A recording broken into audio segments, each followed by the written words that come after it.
Hey there boys and girls, and welcome to this camera comparison video between the Panasonic GH5s and the Canon M50.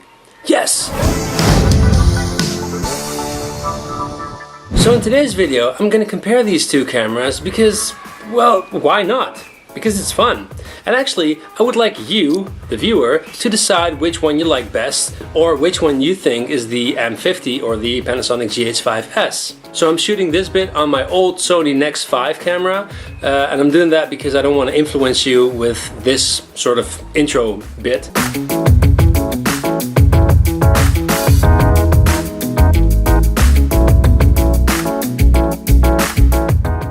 Alright, so to do this test as neutral as possible, and just let me state for the record here that I've never done something like this before, so hey, don't be too harsh on me. I thought it would be best to put both cameras in like their default, natural, normal, automatic, whatever setting, so no customization whatsoever. Just put it in the default setting, use about the same apertures, so the Panasonic has the 12 to 60 millimeters f3.5 lens on here, and the Canon has the 15 to 45 millimeter 3.5. And of course, when you're going to be shooting in like darker situations or at night, then the GH5s is definitely going to do better than the M50. At least that's what I expect. But right now it's still pretty bright outside. It's a sunny day, so there's not really much going on light-wise here.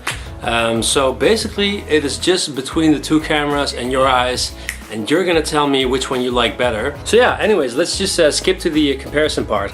And I'm sorry if I'm not in focus right now. This camera has really shitty autofocus, just like the GH5s.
Alrighty guys, so that was the M50 versus Panasonic GH5s comparison video. Holding them together like this, you can actually really see the size difference. M50 being a lot smaller, obviously. As I said in the beginning of this video, I put both cameras in a neutral standard color profile. I did not do any color correction, so both cameras were just like completely stock, neutral, nothing was changed whatsoever. Both cameras were set in 1080p. The Panasonic was set in 8-bit, not in 10-bit, to be fair to the M50, which cannot shoot in 10-bit. So obviously now I am really curious to hear your comments, and tell me, did you like camera A or camera B better, and which one did you think was which? So which one was the Canon and which one was the Panasonic? You tell me. I'm really curious. Give me your comments, and thank you guys for watching. Please give this video a thumbs up if you liked it. Subscribe to my channel if you are interested in more videos, and as always, I'm gonna say thank you for watching and see you in the next one. Peace.